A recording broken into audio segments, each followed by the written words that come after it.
रक्षा मंत्री राजनाथ सिंह ने मुख्यमंत्री पुष्कर सिंह धामी के साथ शनिवार को देहरादून के चीड़बाग स्थित शौर्य स्थल का लोकार्पण किया। इस दौरान राजनाथ सिंह शहीद जसवंत सिंह मैदान में पूर्व सैनिकों की रैली को भी संबोधित किया गया।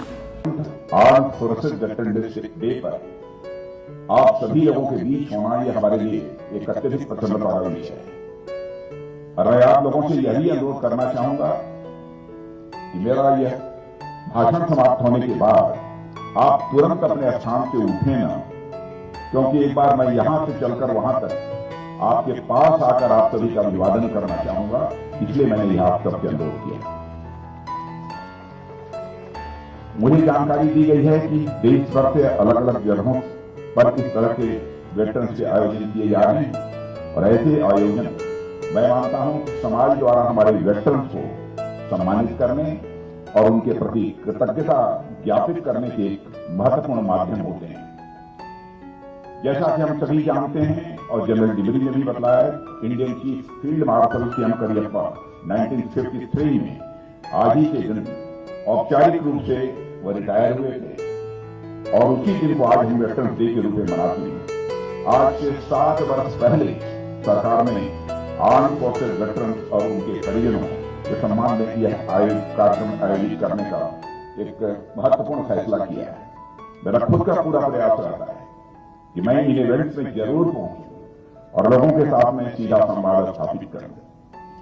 और जब से मैंने रक्षा मंत्री के रूप में दायित्व संभाला है, मैं लोगों के बीच जाता हूं और अपने सम्मानित वेटरन्स के साथ में सीधा संवाद भी स्थापित करता हूं।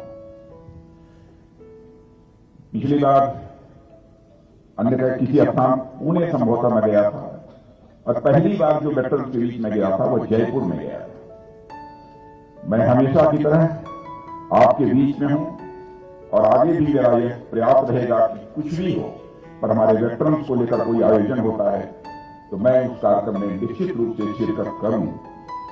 जब मेरे यहां आने की रूपरेखा बन रही थी तो मुझसे पूछा गया कि देहरादून में वेटरन्स डे का आयोजन किया जा रहा है और वहां पर काफी ठंड है, तो मैंने कहा ठंड से मुझे डराया क्यों जा रहा है। रात्रि में भी -14 देश का गृह मंत्री रहते हुए होम मिनिस्टर रहते हुए -14 डिग्री के टेम्परेचर में मैं रात को मैं रुक चुका हूं, तो देहरादून में आने के किस प्रकार का मुझे भय होना चाहिए, किस प्रकार का संकोच होना चाहिए। हमारे वेटरन्स को लेकर कोई आयोजन अगर हिमालय पर भी या सियाचिन में भी होता है तो मैं वहां जरूर जाऊंगा और उनसे मुलाकात करके आऊंगा और मैं आज आप लोगों के बीच आऊंगा। रक्षा मंत्री के रूप में जिम्मेदारी संभालने के बाद ही मैंने उस समय के आर्मी चीफ और बाद में जो हमारे चीफ ऑफ डिफेंस स्टाफ बने थे जनरल बिपिन जी रावत, उनसे दूसरे दिन ही जिस दिन मैंने शपथ ग्रहण की थी और यह रक्षा मंत्रालय की जिम्मेदारी मिली थी, मैंने उनसे आग्रह किया था कि मैं सियाचिन जाना चाहूंगा और कुमार पोस्ट पर जाकर वहां के नौजवानों से मिलने का मुझे अवसर प्राप्त हुआ था। साथियों, आज सारा देश समृद्धि के इन पर्वों को एक साथ मना रहा है, चाहे वो पर्व हमारे लोहड़ी के हों, बिहू हों, पोंगल, मकर संक्रांति। इन पर्वों की भी मैं आप सबको अपनी तरफ से हार्दिक शुभकामनाएं देता हूं। मैं समझता हूं कि इस समृद्धि के पीछे का कारण भी हम लोगों को मालूम होना चाहिए। लोहड़ी हो, बिहू हो, पोंगल या मकर संक्रांति, आप सभी को मालूम है कि यह सब कृषि से जुड़े हुए सब सारे त्योहार हैं और यह सभी हमारे समृद्ध कृषक संस्कृति के यह प्रतीक हैं। और यह बड़ी खुशी की बात है कि आज हमारा देश दुनिया के उन देशों में से एक है जो खाद्यान्न के मामले में न केवल पूरी तरह से आत्मनिर्भर है, बल्कि जरूरत पड़ने पर हम अन्य देशों को भी एक्सपोर्ट भी करते हैं। और यह हमारी समृद्धि आखिर इस देश को कैसे हासिल हुई? क्या यह हमारी समृद्धि केवल देश की उर्वर भूमि से हासिल हुई? क्या यह केवल उन्नत किस्म के बीजों और खाद और पानी से हासिल हुई? क्या यह सिर्फ हमारी समृद्धि नई नई टेक्नोलॉजी और मशीनों से हासिल हुई? हमारे देश की समृद्धि के पीछे साथियों इन सभी का हाथ तो है ही, पर उनके साथ ही एक और महत्वपूर्ण कंपोनेंट है जो इनडायरेक्ट है और लोगों का ध्यान उस पर कम ही आता है। वह इनडायरेक्ट कंपोनेंट है हमारे देश की चाक चौबंद राष्ट्रीय सुरक्षा, जिसके चलते हम अपने कृषि क्षेत्र को दुनिया के उन्नत क्षेत्रों में से एक बना सके। और हमारी राष्ट्रीय सुरक्षा यानी हमारे जवान और हमारे यह वेटरन्स हैं। और मैं कह सकता हूं हमारे देश का भी आजादी हासिल होने के बाद जो सोशियो इकोनॉमिक डेवलपमेंट हुआ है, जो सामाजिक आर्थिक विकास हुआ है, उसमें मेजर कंट्रीब्यूशन मैं मानता हूं तो अपने तीनों सर्विसेज के जवानों का और अपने वेटरन्स का एक मेजर कंट्रीब्यूशन मानता हूं। क्योंकि यदि हमारे देश की सीमाएं सुरक्षित न होती, हमारा देश अपने को सुरक्षित न महसूस करता, चाहे हम जितना भी इन्वेस्टमेंट कर ले, इंटरनल इन्वेस्टमेंट, फॉरेन इन्वेस्टमेंट, किसी भी सूरत में हम देश का विकास नहीं कर सकते। आपने चाक चौबंद व्यवस्था रखी है सीमाओं की, देशवासी अपने को सुरक्षित महसूस करते हैं, इसलिए बिना किसी भय के, बिना किसी चिंता के देश को एक ऊंचाई देने में, देश को एक हाइट देने के लिए वो लगातार वो काम करते रहे, ये हमारी मान्यता है। और मैं कह सकता हूं आज जब पूरा देश यह त्योहार मना रहा है, इसका अर्थ यह नहीं है कि केवल धरती के प्रति कृतज्ञता प्रकट कर रहा है, इसका अर्थ यह नहीं है कि यह केवल हवा, पानी और सूरज के प्रति अपनी कृतज्ञता ज्ञापित कर रहा है। इसका अर्थ यह भी है आज पूरा देश इनडायरेक्टली आप सबके प्रति भी कृतज्ञता ज्ञापित कर रहा है, आप सबको यह देश हृदय से नमन कर रहा है।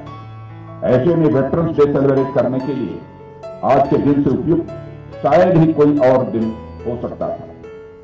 यह दिन ही नहीं बल्कि यह माह भी हमारे एक प्राचीन काल के लीजेंडरी वेटरन, दिग्गज वेटरन के साथ जुड़ा हुआ है। और इंडियन माइथोलॉजी के लेजेंडरी वेटरन भीष्म पितामह से यह महीना जुड़ा हुआ है। इस माह यानी माघ माह में एक लंबी प्रतीक्षा के बाद उन्होंने अपने प्राणों का उत्सर्ग किया था भीष्म पितामह। और आप सभी जानते हैं कि इंडियन माइथोलॉजी में भीष्म पितामह जैसा कोई दूसरा वेटरन मिलना कितना कठिन है। अपनी प्रतिज्ञा के वे ऐसे पालन करता थे कि आगे चलकर भीष्म का नाम अटूट प्रतिज्ञा का पर्यायवाची बन गया। आज भी समाज में जब कोई बड़ी और कठिन प्रतिज्ञा देता है तो उसे वह भीष्म प्रतिज्ञा का नाम देता है। हमारी आर्म्ड फोर्सेस के जवान और वेटरन्स भी मैं समझता हूं भीष्म से किसी मामले में कम नहीं है। हमारे वीर जवान जब भी किसी कार्य का बीड़ा उठा लेते हैं तो चाहे धरती इधर से उधर हो जाए, पर उस कार्य की सफलता पर कहीं कोई संदेह नहीं रह जाता है। जिस तरह भीष्म पितामह अपनी निष्ठा, प्रतिज्ञा और अनुशासन के पर्याय बन चुके हैं, उसी तरह मैं समझता हूं आज हमारी सेनाएं भी अपनी प्रतिज्ञा और अनुशासन का एक बहुत बड़ा पर्याय बन चुकी है। और यह सब आप जैसे वेटरन्स के त्याग और समर्पण की बदौलत ही संभव हो सका है। इसलिए आप लोगों की जितनी भी सराहना की जाए वह कम है। साथियों, जब मैं यहां आ रहा था तो मेरे एक मित्र उत्तराखंड के बारे में चर्चा कर रहे, बताने लगे कि उत्तराखंड में एक से एक बढ़कर चीजें हैं जो बड़ी ऊंचाई पर स्थित है। उन्होंने कुछ पीक्स के नाम गिनाए, हाई एल्टीट्यूड जू का नाम गिनाया, कुछ वाटरफॉल्स के नाम गिनाए और कुछ एस्टेब्लिशमेंट के नाम भी उन्होंने गिनाए। और इसी तरह की कई बड़ी ऊंची चीजों की जानकारी उन्होंने दी। जब उनकी बात खत्म हुई तो मैंने कहा, एक चीज आप भूल रहे हैं जो मैं समझता हूं इन सबसे भी ऊंची है। उन्होंने थोड़ा बहुत सोचा, याद करने का प्रयास किया, पर समझ नहीं पाए। बोले, फिर आप ही बताइए। मैंने कहा, माना कि ये सब सारी चीजें बहुत ही ऊंची हैं, पर कुछ है जो इन सबसे भी ऊंचा है, और वह है हमारे उत्तराखंड के जवानों और वेटरन्स का हौसला, उनका जोश और उनका साहस। इनके सामने बड़ी ऊंची चीजें भी बौनी पड़ जाती हैं। और मैं यह बस कहने के लिए नहीं कह रहा हूं, यह सच्चाई है, यह हकीकत है। और साथियों, जब जब भी इस देश को जरूरत पड़ी, उत्तराखंड के जाबाज बहादुर ने अदम्य साहस, शौर्य और पराक्रम का प्रदर्शन करते हुए देश की एकता, अखंडता और संप्रभुता की सुरक्षा की है। स्वतंत्रता के पहले का संग्राम हो अथवा स्वतंत्रता के बाद का युद्ध, उसमें यहां के वीरों ने अपने जान पर खेलकर राष्ट्र के आन बान शान और स्वाभिमान की सदैव रक्षा की है। वीर चंद्र सिंह गढ़वाली जी की आज कौन नहीं जानता, जिन्होंने अपने निजी हितों को दांव पर लगाते हुए भारत देश की स्वतंत्रता की लड़ाई लड़ने वालों का साथ दिया। इसी तरह उत्तराखंड की धरती के अनेक जांबाज सिपाही रहे हैं, जिन्होंने भारत के भविष्य के लिए अपना वर्तमान स्वाहा कर दिया। साथियों, कारगिल वार में दुश्मनों को धूल चटाने में उत्तराखंड के जवानों ने बहुत ही महत्वपूर्ण भूमिका का निर्वाह किया। राष्ट्र की वेदी पर जब आहुतियां पड़ने लगी तो क्या देहरादून, क्या पिथौरागढ़, क्या उत्तरकाशी, क्या उधम सिंह नगर, यानी समस्त उत्तराखंड के जवान अपनी जान हथेली पर लेकर खड़े हो। इस वार में उत्तराखंड के अनेक जवानों ने अपनी बहादुरी का परिचय देते हुए दुश्मनों के छक्के छुड़ा दिए थे। रहे होंगे दुश्मनों के पास बड़े बड़े हथियार, बम, तोप, गोले और बारूद, मिसाइल, पर हमारे सैनिकों के पास इन इक्विपमेंट के साथ साथ कुछ और भी था जो उनसे भी बड़ा था, और वह था हमारे सैनिकों का हौसला। और इस हौसले के बल पर ही हमारे जवानों ने दुश्मनों को आईना दिखा दिया। इस बार में अपना सर्वोच्च बलिदान देने वाले वीर सैनिकों की एक बड़ी संख्या हमारे उत्तराखंड से। इसी तरह ही प्रदेश ने राष्ट्रीय सुरक्षा में अपना जो कीर्तिमान स्थापित किया है, वह आगे आने वाले लंबे समय तक इसकी आभा को बनाए रखेगा। साथियों, औपचारिक रूप से ऐसे कार्यक्रम में आप लोगों का सम्मान भले ही साल में 2 या 4 बार हो, पर वास्तविकता में इस देश की जनता में आप लोगों का सम्मान हमेशा बना रहता है। इस देश के प्रति आप लोगों की निस्वार्थ भक्ति और आपके सैक्रिफाइसेस को शब्दों में बयान नहीं किया जा सकता है। हमारी फॉर्मिडेबल आर्म्ड फोर्सेस के कारण ही इस देश का एक एक नागरिक सुरक्षित है और देश दुनिया में सिर ऊंचा करके वह चलता है। विश्व के मानचित्र पर आज हमारा देश जिस स्वाभिमान के साथ अंकित है, उसके पीछे आप लोगों का बहुत बड़ा योगदान है। आज भारत ही नहीं, दुनिया इस सच्चाई को स्वीकार कर रही है कि आज भारत का कद सारी दुनिया में ऊंचा हुआ है। भारत अब पहले जैसा भारत नहीं रहा। पहले अंतर्राष्ट्रीय मंचों पर भारत कुछ बोलता था तो भारत की बातों को लोग जिस गंभीरता पूर्वक लिया जाना चाहिए नहीं लेते थे, लेकिन आज भारत यदि अंतर्राष्ट्रीय मंचों पर कुछ बोलता है तो सारी दुनिया कान खोलकर सुनती है कि भारत बोल क्या रहा है। यह भारत की हैसियत बनी सारी दुनिया में। साथियों, मैं आप जैसे देश के वीर प्रहरियों के बीच पहुंचता हूं तो मुझे प्रसन्नता होती है, और सच्चाई है मैं स्वयं को गौरवान्वित भी अनुभव करता हूं। मेरी आंखों के सामने आप लोगों की बहादुरी और बलिदान के दृश्य उभरने लगते हैं। आप लोग हमारे देश की सीमाओं सहित हमारी एकता अखंडता के प्रहरी रहे हैं। एक बात की ओर कभी आप लोगों ने ध्यान दिया है कि हमारे देश में लोगों को कई छोटी छोटी चिंताएं भले ही हों, और किसान को उसकी फसल की चिंता, व्यापारी को उसके व्यापार की चिंता, बच्चों को उनकी पढ़ाई की चिंता आदि आदि, पर किसी को कभी भी हमारे देश की सुरक्षा जैसी बड़ी चीज के बारे में सोचने की जरूरत नहीं पड़ती, क्योंकि उन्हें मालूम है कि देश की सीमाओं पर आप जैसे वीर सिपाही तनमन से खड़े हैं। यह देश चैन से सोता है क्योंकि आप जैसे लोग वहां जागते हैं। इसलिए आप लोगों के प्रति मेरा मन श्रद्धा से भर जाता है। साथियों, मैं तो कहता हूं कि हमारे राष्ट्रीय सुरक्षा की स्थिति कुछ इस प्रकार की है जो स्थिति भोजन में नमक की होती है। जब भोजन में नमक ठीक ठाक होता है तब तो नमक की याद नहीं आती है, लेकिन भोजन में यदि नमक कम हो जाए अथवा अधिक हो जाए तभी जाकर नमक की याद आती है। और कोई संकट यदि पैदा होता है तब लोग इसकी आवश्यकता महसूस करते हैं कि सचमुच हमारे इन संकटों से देश की सुरक्षा को यदि कोई उबार सकता है तो हमारा देश के बहादुर सेना के जवान ही उबार सकते हैं। तब जाकर स्वाभाविक रूप से ध्यान उस ओर लोगों को जाता है, नहीं तो निश्चिंत होकर वो अपनी जिम्मेदारियों का निर्वाह करते रहे। साथियों, हमारे देश में अनेक प्रकार के प्रोफेशनल होते हैं, सभी अपने अपने अनुरूप राष्ट्र की सेवा करते हैं। हमारे देश में ब्यूरोक्रेट्स हैं, डॉक्टर्स हैं, इंजीनियर्स हैं, चार्टर्ड अकाउंटेंट्स हैं, टीचर्स हैं और सभी राष्ट्र की प्रगति में अपना अपना योगदान देते हैं। पर आप लोगों ने ध्यान दिया होगा कि देश में कितने ऐसे प्रोफेशनल्स हैं जिनमें यक्स प्रोफेशनल के वेलफेयर के लिए एक पूरा विभाग बनाया गया। और मैं देखता हूं कि पेंशन आज की व्यवस्था के लिए किसी दूसरी सेवाओं में कोई अलग से कोई विभाग बनाया गया हो, ऐसा कोई विभाग नहीं है।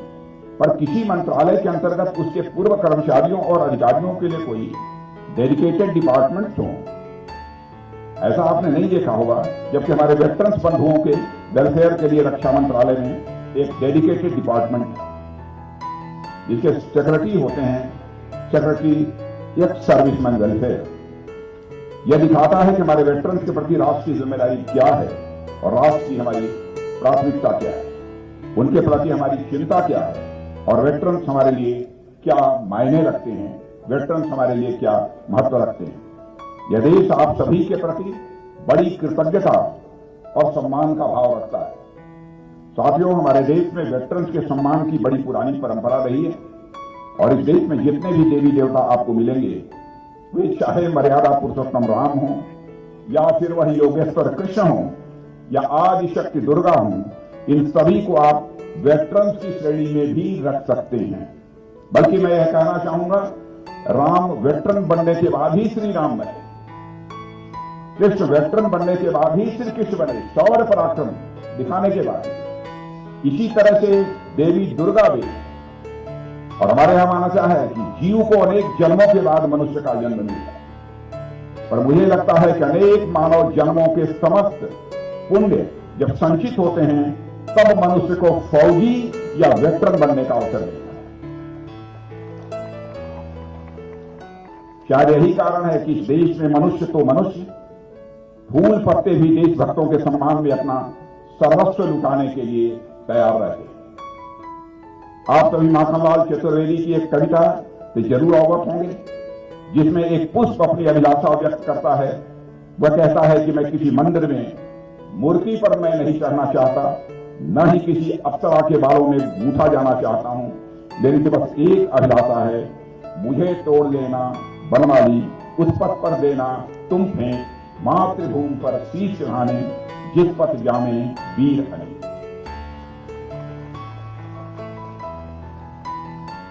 और यह सब जो भावना सर्वस्व अपना न्यौछावर करने की हमारे जवानों में पैदा होती है, मैं समझता हूं सबसे बड़ा कारण है उनके अंदर एक सेंस ऑफ प्राइड, स्वाभिमान की भावना। यही, और विशेष रूप से राष्ट्रीय स्वाभिमान की भावना। स्वाभिमान की भावना यह व्यक्तिगत भी होती है, पारिवारिक और सामाजिक भी होती है। यह स्वाभिमान की भावना राष्ट्रीय भी होती है। लेकिन यदि दुनिया की कोई ताकत हमारे देश की एकता, अखंडता और संप्रभुता पर आंख उठाकर देखने की जरूरत करती है, उसमें हमारे समस्त देशवासियों का जो स्वाभिमान जागृत होता है, तो व्यक्तिगत स्वाभिमान नहीं होता है, तो पारिवारिक अथवा सामाजिक स्वाभिमान नहीं होता है, बल्कि वह राष्ट्रीय स्वाभिमान होता है। और उसका मुंहतोड़ जवाब देने के लिए हमारे सैनिक और हमारे समस्त देशवासी उठ खड़े होते हैं। यह राष्ट्रीय स्वाभिमान की भावना होती है। और यही राष्ट्रीय स्वाभिमान की भावना स्वतंत्रता संग्राम में भाग लेने वाले नौजवानों के अंदर भी, तब जाकर यह भारत आजाद हुआ है। और इसी राष्ट्रीय स्वाभिमान के भावना के कारण ही आज हमारे भारत की सीमाएं भी पूरी तरह से सुरक्षित हैं। चंद्रशेखर आजाद 25 साल की जवानी थी। इसी इलाहाबाद के कंपनी गार्डन में अपने रिवाल्वर की गोलियों से अंग्रेज दुश्मनों को भूनते भूनते जब रिवाल्वर में अंतिम गोली से बची, तो उन्हें इस बात की चिंता सताने लगी, कहीं विदेशियों के रिवाल्वर की विदेशी गोली हमारे जिस्म में प्रवेश कर हमारे जिस्म को नापाक न कर दे। इसलिए चंद्रशेखर आजाद ने अपने ही रिवाल्वर की अंतिम गोली अपने सीने में दाग लेने का काम किया था, तब जाकर यह भारत आजाद हुआ है। यही होती है राष्ट्रीय स्वाभिमान की। और आज का यह महत्वपूर्ण उत्सव भारतीय सेना के वीर सैनिकों अथवा हमारे आज के वेटरन्स की वीरता एवं कर्तव्य परायणता के सम्मान का उत्सव है।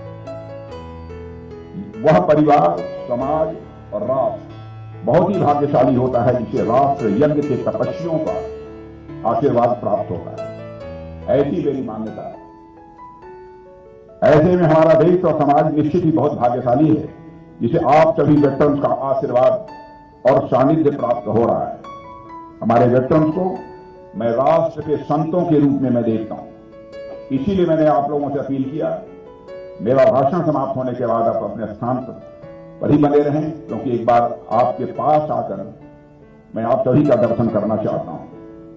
संत का वास्तविक लक्षण होता है जो मन में सत्य को धारण करता है, मानव समाज और राष्ट्र के हित की सोचता है और समाज को दिशा निर्देशित करता है। और इस कसौटी पर अगर मैं देखूं तो हमारे वेटरन्स पूरी तरह से खरे उतरते हैं। संतों की सत्संगति को हमारे यहाँ परम गति माना गया है, और यानी मनुष्य जीवन की सर्वोच्च अवस्था जिसे कहते हैं। सत्संग परमा गति। ऐसे में आप लोगों के साथ जब मैं होता हूं तो न केवल आप लोगों के जीवन अनुभव से समृद्ध होता हूं, बल्कि मुझे एक आत्मिक संतोष की भी अनुभूति होती है। साथियों, आप सभी हमारे राष्ट्र के एसेट्स हैं। मातृभूमि की सेवा में आप लोगों के त्याग और बलिदान की कोई कीमत नहीं चुकाई जा सकती है। आप लोगों को यह देश जो पेंशन, मेडिकल सुविधाएं, ऐसी तरह की जो भी सुविधाएं देता है, वह आप सभी के प्रति सम्मान प्रकट करने का एक छोटा सा वह माध्यम है। लेकिन हम आपको विश्वास दिलाते हैं कि यह सरकार हमेशा आप लोगों के साथ खड़ी है, और आज का हमारा वैरियर आने वाले कल का वह सम्मानित वेटरन्स है। अपने वेटरन्स की वेलबींग और उनकी सेटिस्फैक्शन सुनिश्चित करना मैं मानता हूं कि हम सबकी जिम्मेदारी है, और यह सरकार अपने कर्तव्य को अच्छी तरह समझती है। हमारे वेटरन्स के कल्याण के लिए सरकार द्वारा अनेक कदम उठाए गए हैं, जिनकी मैं यहां चर्चा नहीं कर रहा हूं। जो मुझे भाषण दिया गया है उसमें लिखा गया है कि वेटरन्स के लिए क्या क्या इस सरकार ने किया है। मैं बिल्कुल चर्चा नहीं करना चाहता हूं। सरकार की जिम्मेदारी है वेटरन्स के लिए जितना हो सके वह करे। जितना बन पड़ा है सरकार ने किया है। यदि कोई समस्या सामने फिर यदि आएगी तो पूरी ईमानदारी के साथ उसका समाधान करने की हमारी तरफ से, हमारे प्रधानमंत्री जी की तरफ से कोशिश की जाएगी। यह मैं आपको विश्वास दिलाता हूं। यहां पर मैं उन सब सारी चीजों की बहुत सारी चीजें लिखी, मैं जाकर चर्चा नहीं करना चाहता। क्या किया या ये कोई मैं एहसान नहीं जताना चाहता। सरकार ने आप बहुत बड़ा एहसान किया। आपने अपनी जिम्मेदारी निभाई है।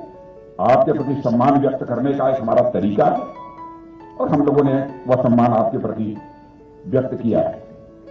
पेंशन शिकायतों के निवारण के लिए एक पोर्टल लॉन्च किया गया है। केवल मैं उसकी आपको जानकारी दे देना चाहता हूं। और इसके अतिरिक्त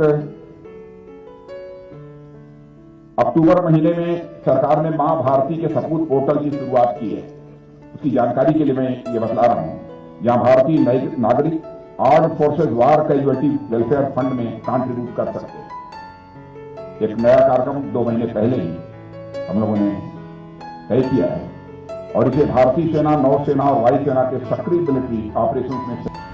इस दौरान सीएम पुष्कर सिंह धामी, सैनिक कल्याण मंत्री गणेश जोशी, सीडीएस जनरल अलिन चौहान, टिहरी सांसद माला राज्य लक्ष्मी शाह, पूर्व राज्यसभा सदस्य तरुण विजय, मध्य कमान के जीओसी एनसीले जनरल योगेंद्र डिमरी, उत्तर भारत एरिया के GOC general JP Mathew, Uttarakhand sub area के GOC major general Sanjeev Khatri, छावनी परिषद देहरादून के सीईओ अभिनव सिंह आदि लोग मौजूद रहे।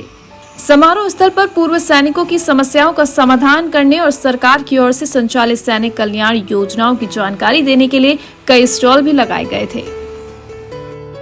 अब उत्तराखंड की खबरें आपको मिलेंगी व्हाट्सएप पर भी। डिस्क्रिप्शन बॉक्स में दिए लिंक से अभी ज्वाइन करें और अपने उत्तराखंड वाले ग्रुप पर पाएं उत्तराखंड की हर खबर।